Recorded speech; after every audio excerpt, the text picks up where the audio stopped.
So let's, oh, and there's Jim. Will you please? He's become more famous than me.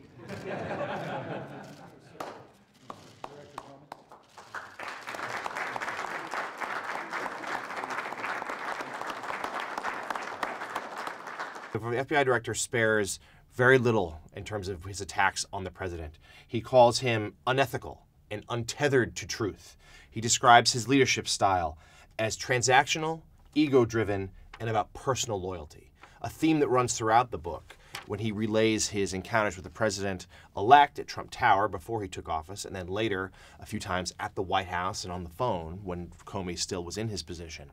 He often goes back to comparing it to a mob boss, that the president was sort of running a New York crime family in some ways. I think we'd all be happier if we had meetings that were fewer and far between, if we had no need to investigate hate crime. Comey describes in great minutia sort of some of the interactions, his first interaction with the president-elect, which was the Trump Tower meeting in January of 2017, just about 2 or so weeks before Trump took office.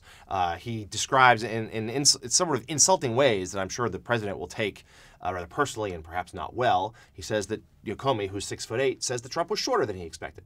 He described that his face was sort of orange, and he saw like little white half circles under his eyes where he assumed he had goggles on in the tanning bed.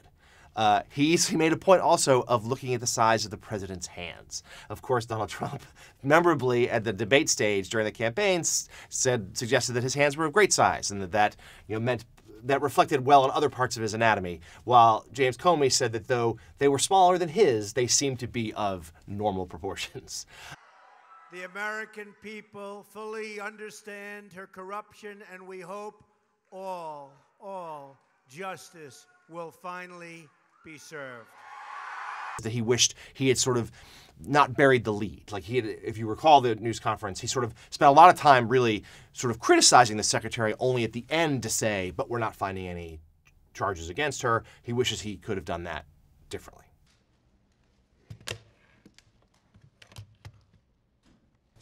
In looking back at our investigations into the mishandling or removal of classified information, we cannot find a case that would support bringing criminal charges on these facts.